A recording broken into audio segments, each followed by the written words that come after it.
waaw Idi Amin Dada ñëpp xamoon nañ ko de ah waaw moom daal na takk tubaab yi sax di leen war peuple bi yëpp jaam na leen dafa doon di war Idi Amin Dada fa mu jaaroon nag tubaab yaa ay peuple am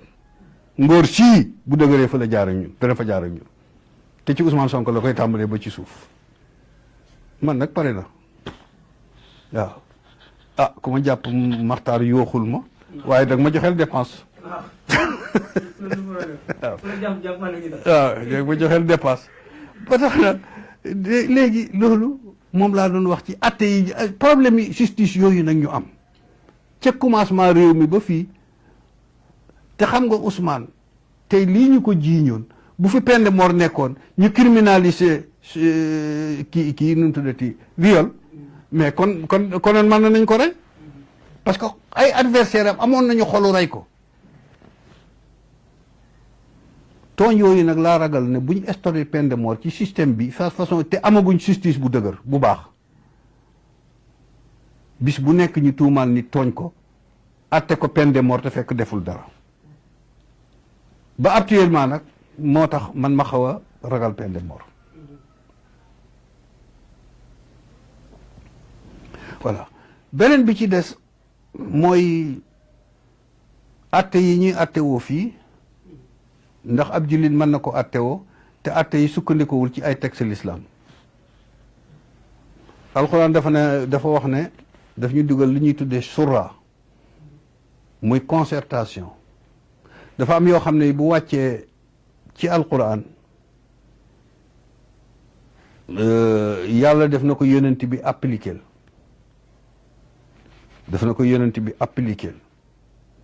fa isa azamta wa sawirum fi l amri fa isa azamta fa tawakkal ala allah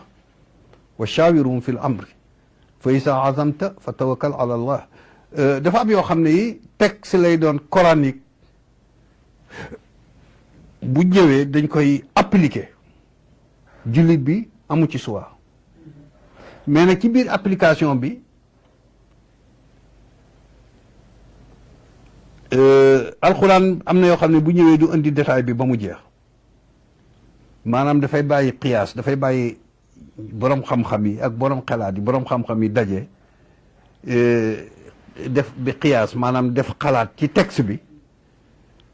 ba nga xam ne lépp lu koy war a accompagner ci loi bi pour mu mën a jàll danañ ko mën a wutal texte yu ko accompagner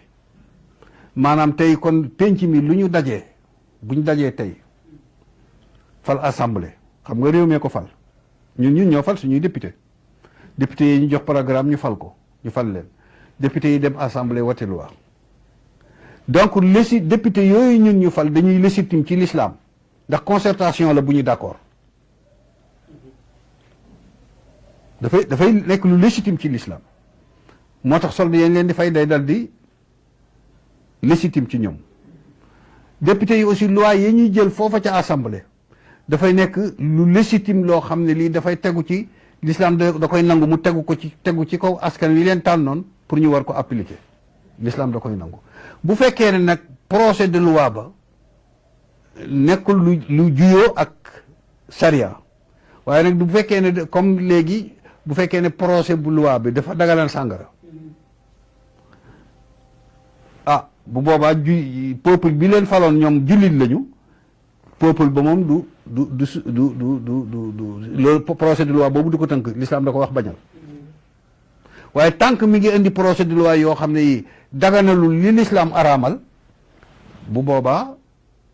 dafay dal di tënk jullit yi nga xam ne ñoo dajewoon def concertation fal député yi fal tribunal yi fal gouvernement bi bu ñu andee nag lu juyoog texte l'islam bu boobaa l'islam dootu nangu mu loolu texte boobu tënk jullit yi ba tax ne li ñu àtte ci suñ tribunal yi ay texte la yoo xam ne ay député ñoo ko wate muy tudd loi projet de loi ñu nangu ko def ko loi yi tribunal di ñu ci àtte boobu effectivement bu xasee wadd ci sa kaw da nga koy nangu ndax ñun ñoo ko wate te ñoo def concertation ba nangu ko buñ defee concertation ba nangu ko nag buñ ko xasee wate day tegu ci suñu loos ñun ñëpp man actuellement nee naa leen sànq maa ngi fay ci banque yaa ngi may topp ci xaalis bu bari bu ma xam ne maa ngi koy fay ba léegi pourtant li ñu may toppee ay intérêt la mais fay naa leen seen xaalis ba mu jeex ba tegal waaye la ma tegal lañ doyalul dañ ma tegalaat yenn intérêt te boobu mooy bi may taxawal mutuelle al umma di ko taxawal mais maa ngi koy fay parce que texte la yoo xam ne bu dëppoowul ak l'islam it texte réew mi la te bokk naa ci ñi doon def concertation pour amal texte yooya dafay tegu ci sama kaw kon il faut ñuy respecter loi yi nga xam ne moom la tribunal di atte waaw bu fekkee ne nag da ngaa nekk ci réewu jullit réew boo xam ne du ñu réewu jullit texte yi yëpp tere la julli wala ñu tere la ponk l'islam yi nga xam ne dafa farata ci yow bu fekkee texte réew ma dañ la ko tere nag bu boobaa da nga war a bañ boo bañu l'islam ne alam takun ardullahi wasi'atan fatuhajiru fiha boo munta bañ l'islam ne yàlla ne la suufu yàlla yaatu na demal feneen nga installé fa sa dund waaye day fekk ñoom dañ la indil texte yoo xam ne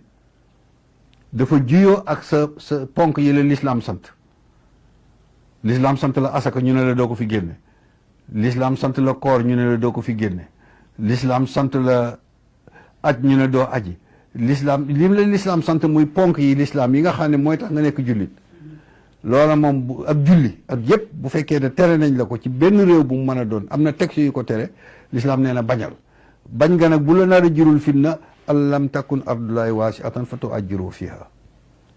nee na kon wutil benn réew boo dëkk sanc fa pour doon ko pour appliquer c'est l'islam waaw kon texte yi yu ñu war a nangu la